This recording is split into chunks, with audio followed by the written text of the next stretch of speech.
Can you share with us the transition from moving from corporate into starting your own business? Oh my God. So I moved from, a corporate office in Melrose Arch. Corporate office. I moved offices. I'm no longer, at those structures. I'm working from a Braai area at home and I'm pushing, the... Braai area? Yeah. Yeah, I was working from a Braai area. That would be my original office, yeah. The income was there, but when I remember... 6 figures. Annual, gross, what do they call, cost to the company. What does it take when you start your own business? Yeah, it just takes someone who... Hleziphi, welcome to the podcast. Yes. Thank you. How are you feeling today? Yeah, feeling good. How's your day? Yeah, it's one of those hectic ones. Okay. I think we're at the peak of season for what we do. Yeah. Maybe a peak season for In Pursuit. Yeah. Yeah, we're doing some great work, sophisticated work. We're feeling challenged. Okay. And so in the midst of that storm, we're still feeling good about what we definitely know how this is going to end. After tertiary, you moved into corporate. Yeah, I did. So, okay, can you share with us the transition from moving from corporate into starting your own business? Oh my God, painful shift. Entrepreneurship. So I was in corporate for 11 years. And I only, in my career, only worked for 2 companies. And I think that's maybe the nature of my generation. You stay with one company, you build a profile there, and then once you feel solid, you move there. And so I come from that generation. So I only worked for 2 companies in my 12-year span of being in corporate. So I worked for one for 9 years, and I worked for the last one for 3 years. Okay. Yeah. And so obviously after 12 years, somehow you think, listen, who you are as a professional, is who you are. And no matter where you go, people will always see that the work and the experience sits with Hleziphi. I learned the hard way. As soon as I came out of corporate, and then I'm reintroducing myself, as an entrepreneur, just founded a company. And then obviously talking about my history in corporate and what I've done there. Yeah. And I thought people will be like, oh, okay, yeah, we remember you. Oh, you were the young lady who led, the first project into commercial operation in South Africa. So you can do the things. Yeah. No, but people were kind of like, yeah, we remember you from there. So who are you now? Yeah. I'm like, yeah, but it's the same. It's just that I moved offices. I'm no longer, at those structures. I'm working from a Braai area at home and I'm pushing, the In Pursuit. Yeah.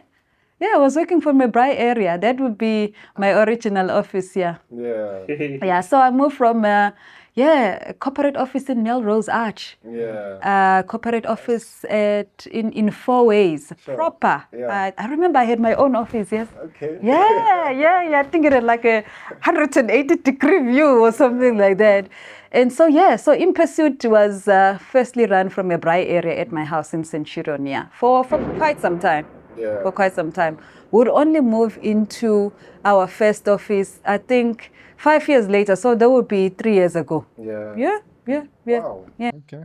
So what do you have to say to someone who has that mindset that I want to do what? I just watched you and I want to do what you are doing. Should they go for it or should they relax and understand and then shoot? I don't think you can relax and understand. What does it take, really, to start your own business? Because a lot of people are getting advice that leave your job and start your own thing and make your own money, be your own boss. But they don't really know what it takes to be your own boss. What does it take? Yeah, it just takes someone who somehow also believes in the non-logic reasoning. You have to be Toulouse now. It's the Dilulu. The Solulu is the Dilulu. I remember hearing someone say that on an Instagram post, and I was like, that's the answer. You know, the Dilulu is the Solulu here, because it didn't make sense. I must say, it just didn't make sense. I was at the top of my game. I mean, I had kids.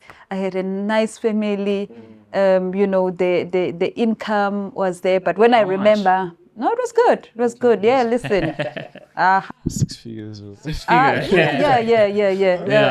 Annual, what you were gross. What do they call cost to the company? Yeah. But I think now when I look back, some things were not okay. I think the mental state. Your mental state. My mental state was not okay. And I think at that point in time, I now can only explain the feeling now and what it was back then. Because when I was in it, I just didn't remember. And that's why it didn't make sense to a lot of people when I left, right? And also I couldn't explain, right? But now I just remember the mental state was not there. I was kind of feeling like I had reached my ceiling. And I was kind of feeling like there was something more to me than just being an engineer and being a manager and just obviously being valued based on the results that I gave. Yeah. And so then I remember very well, it was around July that I just walked into the office. I Googled, how do you register a company? And then I did that. And then it was on the 22nd of August, 2017, when I got the CIPC saying, you now have a company. You can now do business. I was like, really? But then I still remember how I still felt like I was not ready. So it's from August 2017, I only then made the decision to leave in November. So I was looking for a sign that was saying, no, stay. No, you need to go. Yeah. Even though the structures were now in place. I was like, no. There must be a sign. There's never a sign. Yeah. No, there's never a sign. You must just go. Yeah. So wasn't there any resistance, like in terms of your belief system? You've never really started a business, so do you think it would actually go as planned? Yeah. I already had inspiration. My elder sister already started a company maybe five years before that. And she had seen some success doing some work with Eskom. It's the sister that I come after. So I remember that being one of the reference points to say, I've seen this before, right?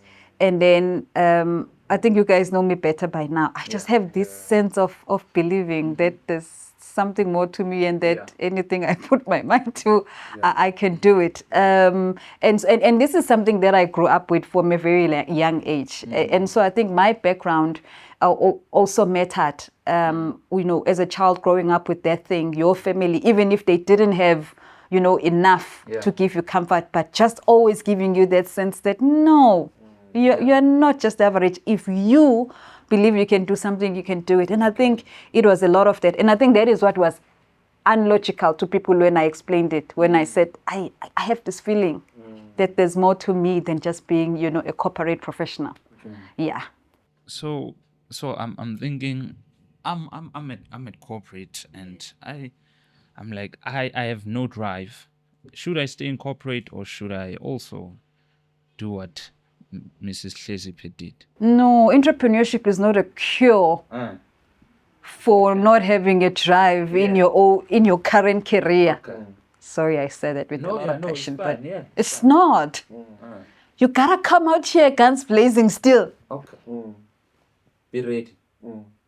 You gotta come out here with the same fire that you had in there. No, entrepreneurship is not a cure for saying I must now find myself. That's not what it's about. I can tell you now. And so I must say now that when I think about it, I still came out with the same fire.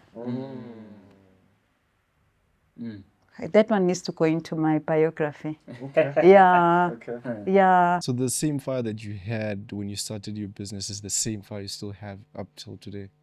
I think it's worse. Yeah. There's more. It's worse because what entrepreneurship does, it unleashes you. Yeah.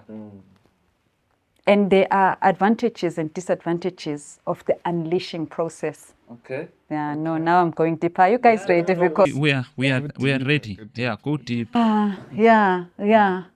Because the two bad and good sides of unleashing is that if you just imagine what an unleashed dog does when you open that gate, it can just run without control. Yeah. And if you are next to a busy road, the chances of that dog getting run over Yeah. because of this energy and this drive and persistence to get out. Okay. Then there's the other side of being unleashed, Yeah. because what really it means is that you've been unpacked. Yeah. All of who you are and who you're supposed to be, it's just laid bare, right? And so I remember thinking the other day that it is at the point that at any point in your journey, you must always hope that on the day of your unleashing, you have done enough work to be able to know what to do with the energy, the resources, the opportunities, and the people that have been put in front of you at that point in time, to ensure that at the point of your unleashing, it will be the best season of your life. It will really yield the results that it's supposed to elevate you to the next level, and also be able to know which people you are taking to the next level, and be able to also understand what is waiting for you in the next level, so that you bring along the tools that will ensure results. Yeah. So in turn, you're saying if you know where to place that energy, that drive, that force, you're in the right path. Yeah. Does that require a plan? It requires an intentional plan. And I think it's one of the things that I pride myself in. Early on, I quickly realized that the skills that I had at that point in time, which was my education, my corporate experience, and some of the things that I had learned in generally, they were not enough. There needed to be more of me that needed to be unpacked as I become outside of corporate, to build the character that's going to be able to handle the challenges, as well as then, what you call the achievements and the good things that are going to come. And so it's an intentional plan. And part of that plan is self-development, intentional self-development. And it's also educational development. And it's also experiential development. And most of you know, every year I spend my time committed to a program. And I've been in multiple programs, incubations. And I like the incubations that take about a year, because I have seen that within a year you can definitely build something in you that will definitely then yield results into what you're trying to achieve. And so I've spent my time in the past at least 6 years out of the 8 actually doing that. And I don't even know if that work ever stops, because like I said, at the watt stage, I was completely a different person. At the kilowatt stage, I remember I've been a different person for quite some time. And now that I'm at a megawatt season, wow, I think that's quite nice. The megawatt season. Yeah. So what do you have to say to someone who's been in the game, like say 5 years, has started their own business 5 years down the line and it's failing? What do they need to do to place it right again? 5 years. 5 years is the minimum. At least for me, it was the minimum. Yeah. So I don't even think you can start wanting to make a decision whether you should let it go at that point in time. But I'm on the verge of bankruptcy. So what must I do? What must I do? What is bankruptcy? Bankruptcy, I'm getting to I'm getting to Cars only are repossessed. once I pay, cars are repossessed. Once I pay my employees, it's I'm one income away and they from have being to be broke. paid at the end of the day. Then you should question yourself whether those expenses are necessary. Okay. So I spent really the first 6 years of my journey living quite a modest life. You guys know that I drive a 16-year-old car. Yeah, she's a beauty, I know, but she is 16, right? And I had to let go of that, nice, expensive car to pipe very early on, within a year of becoming an entrepreneur. I had to get comfortable with that. So all unnecessary expenses. Right now, I mean, at the peak of really living a modest life, you know, you're kind of using what you have. And I didn't have employees. I mean, I do understand that there is a certain perception that entrepreneurs have, so that you can be recognized as a successful or an upcoming entrepreneur. You have to have a fancy office, that you have to have people that you permanently employ. That's not the case, right? I spent a lot of my time being a one-man show until about 5.5 years ago. Yes. So you've been doing most of the work yourself? I've been doing most of the work myself. I mean, because I've got the skills.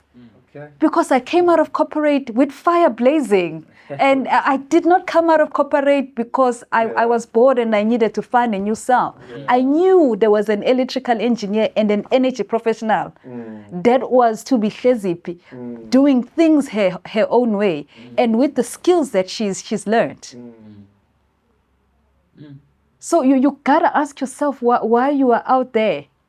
And why are you keeping these things that are almost letting you to go to being broke? Right? I still drive my 16-year-old car. It's doing quite well. I built my business at the back of that car. Sure. Right? Yeah. So you gotta ask yourself, when that happens, whether really it is necessary. And I found that honestly, it's unnecessary. Maybe you need to cancel that contract. Right? And go to prepaid, you need to do that. Yeah, and if you need to shift from shopping at Woolies and going to shop at ShopRite, yes, you gotta do that. If you bought certain things at Woolies and you need to go to buy them at Pep, you actually need to start living that modest life. And the other thing which I also recognized was the ego. Yeah. I am very proud to say I did ask my sisters for petrol money, for data, for airtime. Yes. At some point in time, I was asking them to use their clothing accounts to, cover my necessities. Yeah. Maybe because I don't have that much ego, I can call my sisters, right? And there were friends who sent me an e-wallet. Yeah. I humbled myself. Yeah. So it sounds as if it took you some time to actually start getting money into your business. How long did it take? Guys, it took me a very long time. I was out on the street for 5 years. Yeah. Without a salary. 5 years. Yes, earning from small gigs. If someone asked me to do, let's say, a bid document here, or if someone sent me to go and inspect a site, I would do that. If someone needed a project manager for like 1 month, I would do that. And I would, obviously, now I'm living a modest life. My buck would go further. Yeah. So did living a modest life go from 4 ways to 4 ways to Soweto, or was it 4 ways just kept there but at lesser expenses? No. So I stayed in Centurion, and I've been staying in Centurion, and I still stay there. By God's grace. Yeah. So I managed to keep my location. I really also had a supportive partner. And so now that I think about it, honestly, I kind of think like it was not that hard. And maybe the hardest part was just the shift in the financial control. Yeah, because when I think about it, I mean, I was still driving around in a car, right? And I could still fill up my petrol. And I remember we still had which we still do now, a full-time stay in nanny. It was not that bad. Since you mentioned your partner, how was the toll on them? Because like I've been earning six figures and then now to nothing. It's a toll. Yeah, it does. So you need somebody patient. You need someone patient. You also need to be understanding. I mean, to a point that the humility component is the hard one. And I think if you've been, an earner and a significant contributor, there's a psychological aspect that you have to deal with in understanding to say, sometimes now I have to ask and I have to report on certain financial matters because, listen, at the end of the day, I'm only understanding it now because, there's some ego during the journey as well. I'm only understanding now, like how you're saying it. I mean, this person, was sort of like taking a certain portion. Now it's kind of like all on this person, right? And I'm just featuring here and there, right? Yes, right? Yeah, no, shame. It does take a toll on the partner, and it's understandable. And we must have grace on them when they get tired along the way, because they didn't have to come on this journey. Yeah, sure.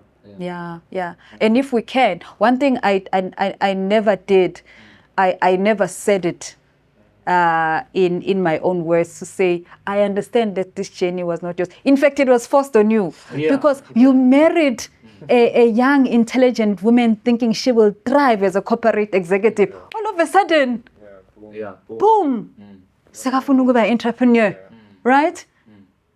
Yeah. I think we should let them know to say, we understand this is not your journey. So you were earning 6 figures. You had certain money habits, right? And now going into entrepreneurship, what are the habits that you had to unlearn and relearn in order for you to actually continue living? Yeah. Listen, I had to learn that the spaces where you are at should not define you. You define the spaces where you go. Sure. And I think that one I quickly had to learn it when, at the early stages, people were divorcing me from my former employers. I was like, how? But how is that possible? I quickly learned that. And so now, as much as, I lead a growing brand, which is In Pursuit, but I definitely understand that even in the spaces where I go, while I take In Pursuit in there with me, I remember, because I'm building a legacy. Sure. I see the day where In Pursuit is going to have to go forward without me. I'm quite open about that. And so I'm conscious about the fact that in the work that I do, while I do it to build a brand, there's also a significant component of what I bring as myself. So that in the future, if the two need to be separated, it is still there, what I contributed and the legacy that I've built, at the back of In Pursuit. And so that's one. And then when you're out here, of course, I really thoroughly enjoy the opportunity of fully being myself. Fully. When I think about certain days at corporate and I look at some of the pictures, I'm like, who was that? And I kind of just remember thinking, I think at the point in time you had no choice, because listen, you were existing within, this framework of being a corporate professional. And at some point in time, you used to read manuals around how people should behave in order to move into certain levels. And I remember thinking, I'm intentionally, dressing this way, talking this way, and moving this way because these are the things that I want to incorporate. One thing I like about being out here, totally bringing all yourself is all that is required. Responsibly so, though, because we've got the best parts and we've also got the dark parts. And so I also quite like that. At first, it scared me because I did not how to manage the other parts, which is, the not so good side. of myself, and I first thought, of course, always bring up the good side only, but the scales were not balancing, because then you kind of want to go home and breathe and say, oh my gosh, come here, all of me, I'm going to give you a hug. I must say that right now I go out every day in the world, just hugging all parts of me. I'm like, hey, you guys go. Even the bad parts, I'm like, Sally, you're coming along. Why? Because I definitely have figured out the way to, introduce this part of me, whether it's the good side or the left and the right hand side, and sometimes both of them, in order to achieve what I want to achieve. And I'm really less concerned about what the other party on the other side thinks, with the exception, of course, of ensuring that there's never disrespect in that interaction, and there's always an opportunity to hear the other party out. Yeah. So for the illogical again, back to the illogical person. I'm on the illogical person. I'm leaving varsity now. Same. I have my degree. It says electrical engineer. Where do I go? Where do you want to go? Okay. You can't be asking the world where you should go. You spend 5 years toiling, class, assignments, exam, each module. Yeah. You never thought about where you want to go with this at the end of the day? No, but I'm a clever girl. I'm a clever guy. So I'm not even sure that this was supposed to be the path. So there were clever engineers than me. And I think the only difference maybe between me and them is the fact that in the 5.5 years I was studying engineering, this question of where do you want to take this somehow always came up. I always thought about it, even though I first thought I would end up at ESCOM. That would have been my, because all electrical engineers were ending up there. Yeah. So I knew, at least that's my destiny. Okay. And then when that didn't happen, I was like, oh, okay. And once again, that Lula was like, oh, okay, they don't recognize the value of this one. Maybe they are not worth me. Oh. And then I went and applied somewhere else and I got the job there. Yeah. So you can't be standing at the door of graduation saying, where must I go? Yeah. Really? I've been here for 5 years and this is the only thing I know. Learning other than waking up, going to class, studying, sleeping, routine.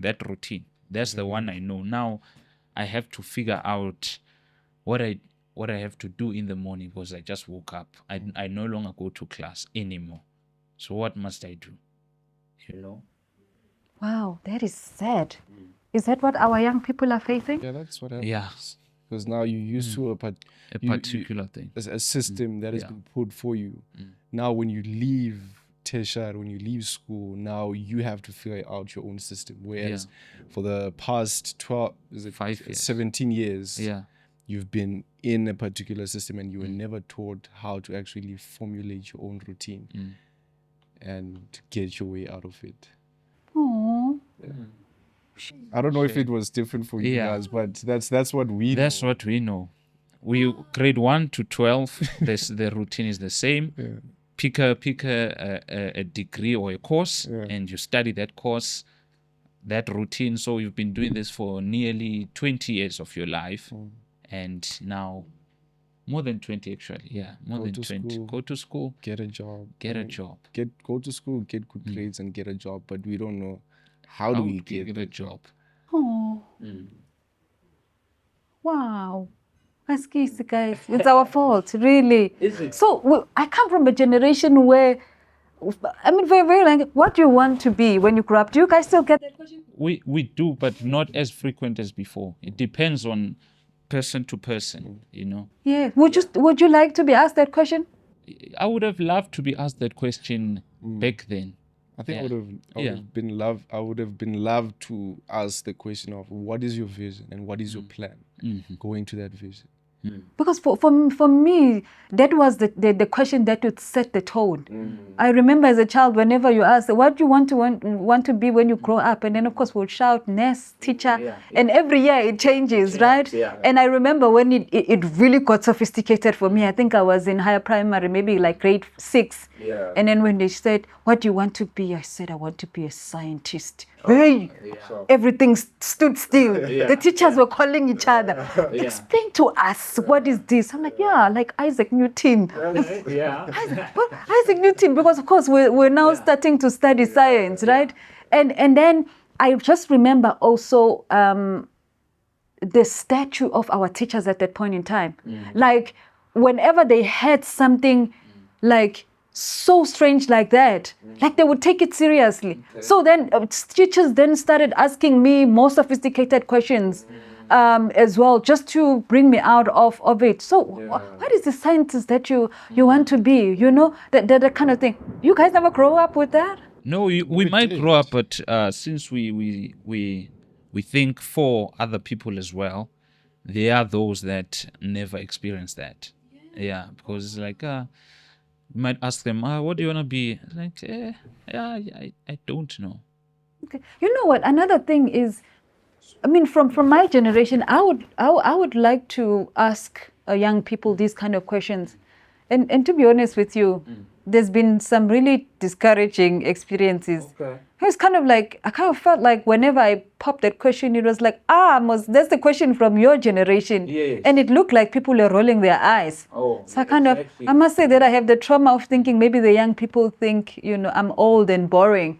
Because I just thought those were some of the questions that really brought out the best in us as young people. And maybe you guys should maybe teach me how to better ask. No, there's no better way. It's just when I don't have an idea of what to do, then it seems off-putting when you ask such a question. Because like, I don't know, and why are you asking me, Because I'm really concerned. Yeah.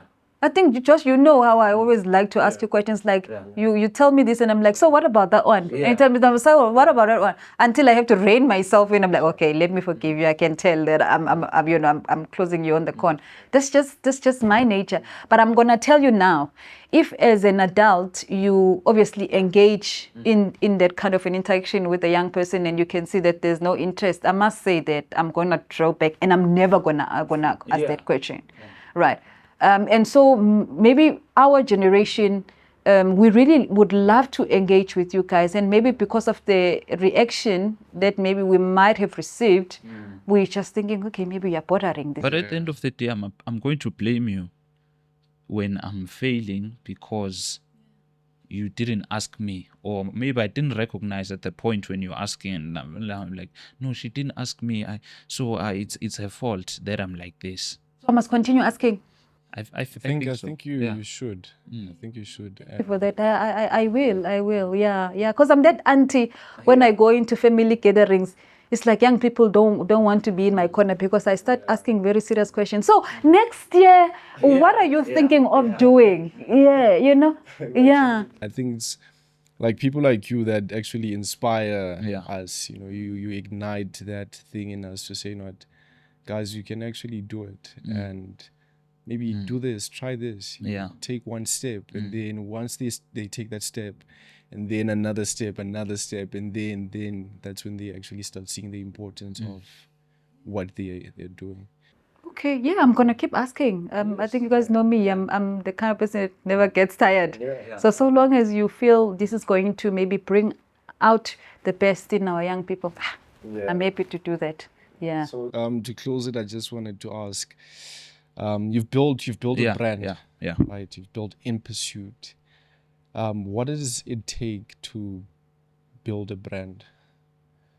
I had no idea at the beginning. I thought putting together a logo and then choosing the right colors, right? And then making sure that the alignment of the logo is proper. It sits well on the marketing material, on the T-shirt, and on the business card. I was done. There's the brand right there. If you ask me, what is your brand? I'm giving you my business card. Oh my God. There's a full world behind building a brand, right? Number one, it's the hard work that you still need to do. So building a brand actually requires you to build the body of evidence that actually your brand is dependable, trustworthy, and worth spending money on. Okay, go deep. Yeah. So the day-to-day work that we do at In Pursuit, which is to deliver tailored solutions using renewable energy technology, has to be done in a manner that it is quality and it also meets the requirements of our clients. So it's just one. In the doing of the work, how we make our clients feel. It is not enough that the client is getting the solution within the price that they budgeted for. Yeah. I was not aware.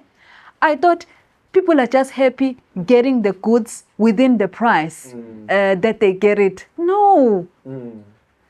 And in that process of courting them to actually make the decision, you gotta care how they are feeling in that process.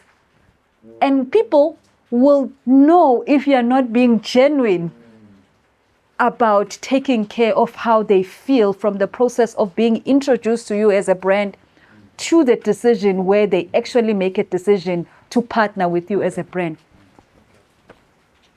Right? Yeah. And then at the back of that, in fact, I feel like it's layered.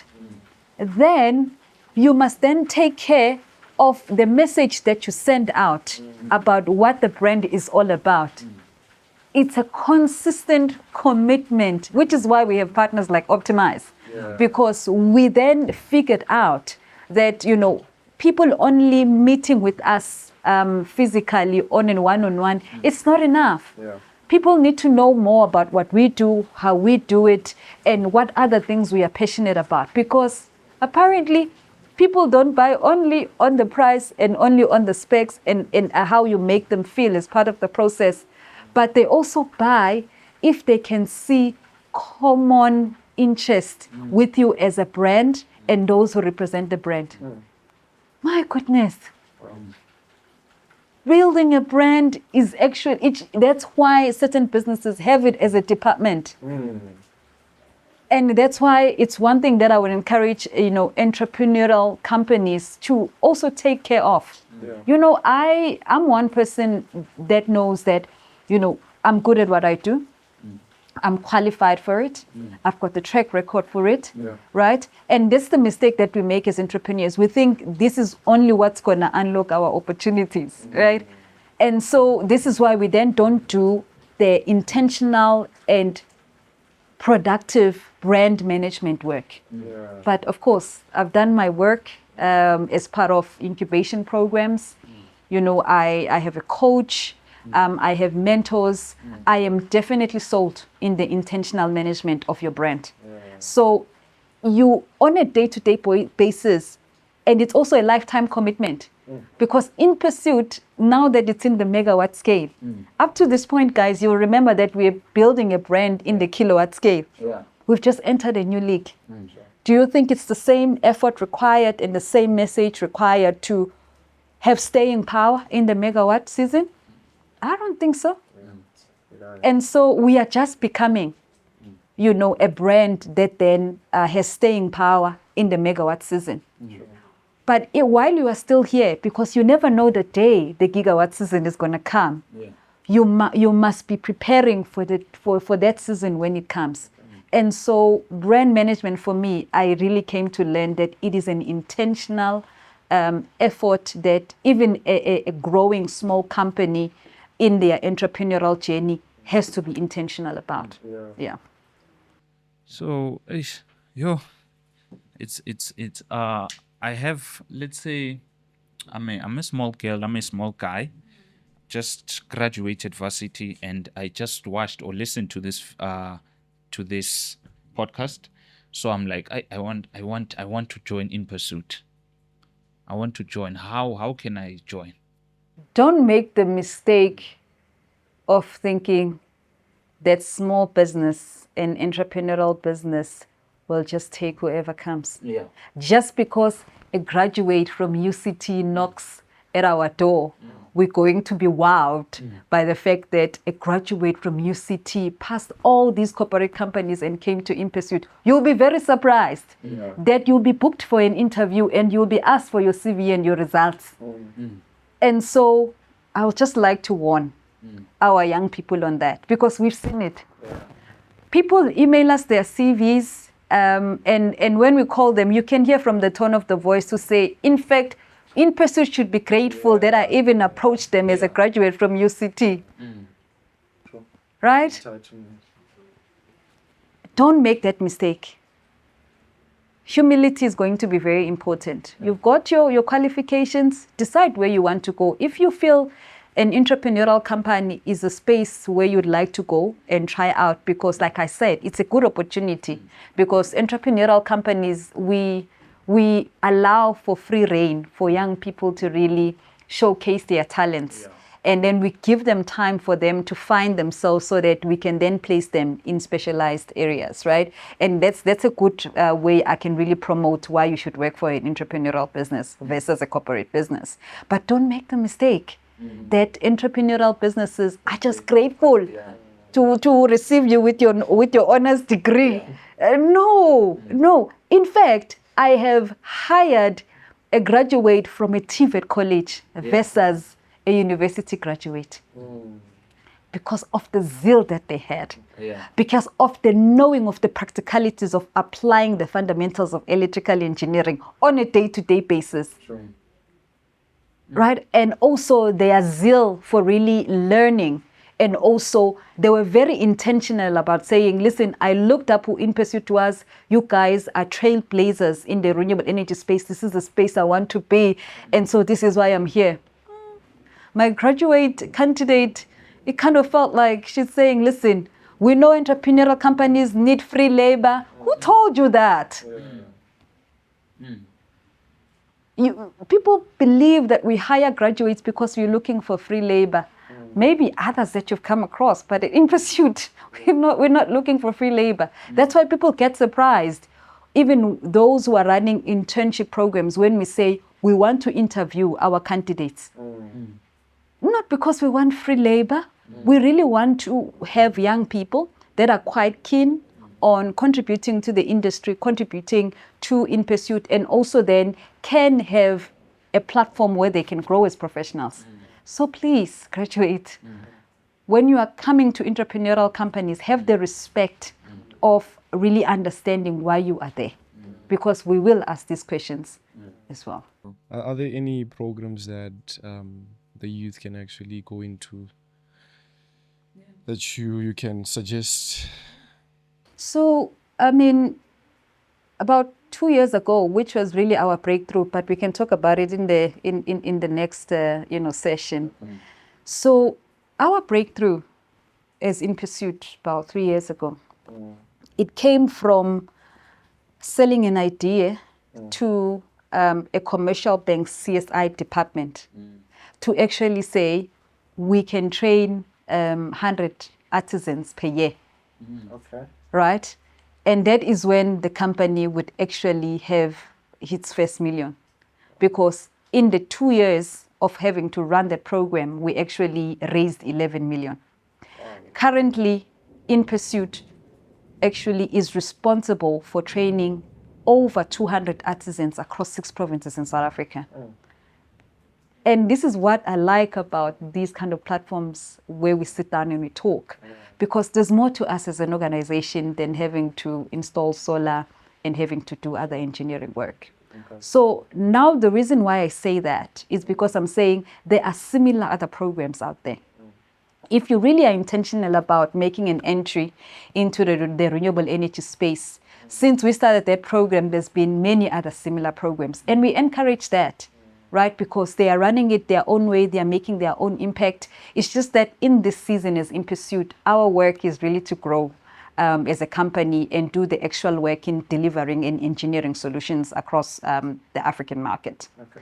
Now, there are those programs which are similar, training of artisans and becoming solar technicians. I mean, the top one that I can think about is the DLO program. I think EWCTA also had a similar one. APSA, also in partnership with the NBI, also have a similar one. And then when you're looking for internships, the one that I like to work with, there's 2 organizations. We've received some incredible candidates from the YES program, Youth Employment Services. They are national. I think they've helped a lot of graduates secure paid internships. Okay. We've been a beneficiary of that as well. And one of our best employees right now actually came from that program. Yeah. But we'll talk about her the other time. Yeah. And then you've got other many programs. I like to also recommend that young people go into coaching, because in fact, what's important about the workforce going forward is not only your qualifications. Yeah. It's actually about the personality and the character. Yeah. We actually hire on character more. To be honest with you, qualifications are just a bonus for us as well. Also because the industry requires them. Yeah. But whenever I hire, for me, obviously, by the time you get to the interview table, you would have proven that you are qualified. Yes. But so when I go into an interview with you, I know you are qualified. And so what I'm really looking for is the commitment, the zeal, the persistence, and really the interest in the industry. Yeah. Thank you so much. Thank you so much, Hleziphi. You really are an inspiration to us as the youth. I'm just going to say this today. And thank you for the work that you're doing, the impact work that you're doing. And man, we know you're still gonna do you're still gonna do a great stuff. You're still gonna do a lot of great stuff, Yeah. You guys are coming along with me, right? Most definitely. Most definitely, yeah. Coming into the hotter levels.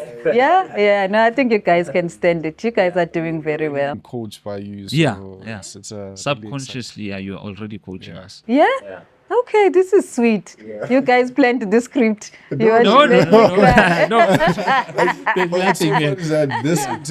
This interview is the most unprepared. Yeah, it's so authentic. You're sweet.